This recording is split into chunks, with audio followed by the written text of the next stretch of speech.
चलिए आज आपको एक कहानी सुनाते हैं। कहानी का नाम है फुन्नी लोमड़ी और जादुई समय घड़ी। तो कहानी शुरू होती है एक बहुत ही प्यारे जादुई जंगल से। सोचिए, एक ऐसी जगह जहां पेड़ आपस में बातें करते हों और नदियां चांदी की तरह चमकती हों।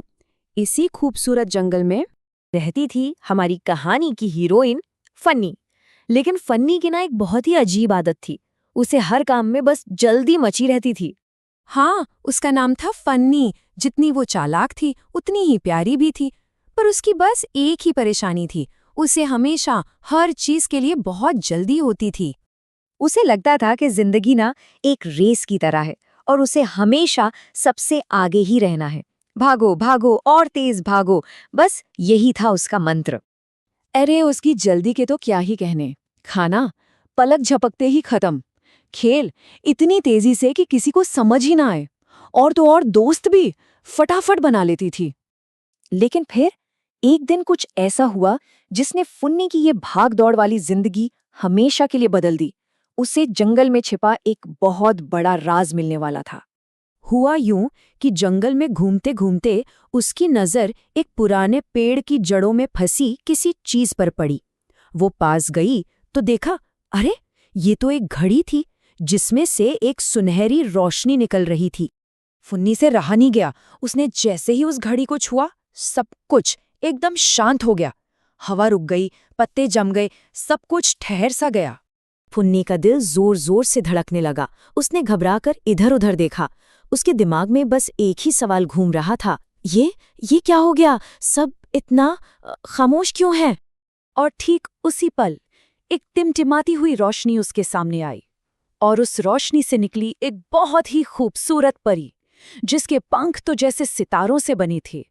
परी ने बहुत ही मीठी आवाज में कहा, डरो मत फुन्नी, यह समय की जादुई घड़ी है। इससे तुम समय को रोक सकती हो, लेकिन याद रखना, इसका इस्तेमाल बहुत समझदारी से करना। तो अब फुन्नी के पास थी एक ऐसी जादुई शक्ति जिसके बारे में उसने कभी सोचा भी नहीं था।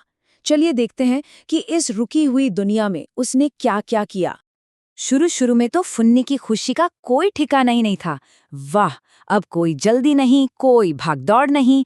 उसे लगा उससे ज्यादा किस्मत वाला तो कोई है ही नहीं। उसने अपने चारों ओर देखा। पेड़ एकदम बुत बनकर खड़े थे। आसमान में उड़ते पंछी हवा में ही किसी तस्वीर की तरह जम गए थे। और तो और कलकल बहने वाली नदी भी एकदम शांत हो गई थी। पहले तो ये सब एक मजेदार खेल जैसा लगा, पर फिर धीरे धीरे फुन्नी को कुछ अजीब सा लगने लगा। वो मजा अब एक अजीब सी खामोशी में बदल रहा था। उसके दोस्त अपनी जगह पर जमे हुए थे। कोई बात करने वाला नहीं था, कोई उसके साथ खेल नहीं रहा था। हर तरफ बस एक गहरा सन्नाटा और अकेलापन था। और बस उसी पल फुन्नी को एक बहुत बड़ी बात समझ आई। असली मजा तो समय के साथ चलने में है, उसे रोकने में नहीं।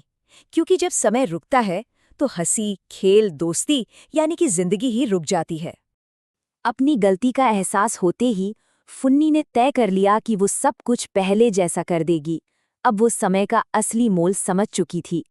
बिना एक पल भी सोचे फुन्नी ने वो जादुई घड़ी उठाई और उसकी सुइयों को वापस घुमा दिया। उसके दिल में बस एक ही उम्मीद थी कि सब कुछ ठीक हो जाए। और देखते ही देखते एक जादू हुआ। हवा फिर से चलने लगी, पत्ते सरसराने लगे, नदी में फिर से कलकल की आवाज आने लगी, और सबसे अच्छी बात, उसके दोस्त फिर से हंसने खेलने लगे।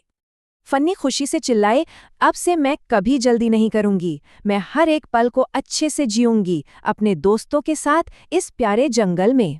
उसकी आवाज सुनकर वो परी एक बार फिर मुस्कुराते हुए उसके सामने आई, जैसे कह रही हो, तुमने आज एक बहुत जरूरी बात सीखी है फुन्नी। तो इस कहानी की असली सीख यही है, जिंदगी की खूबसूरती समय को रोक देने में नहीं, बल्कि उसके साथ चलते हुए हर पल को पूरी तरह से जीने में है। तो चलिए हम सब एक पल के लिए सोचते हैं, हमारी जिंदगी में वो कौन से पल हैं जिन्हें हम थोड़ा और धीरे धीरे पूरे दिल से जीना चाहेंगे।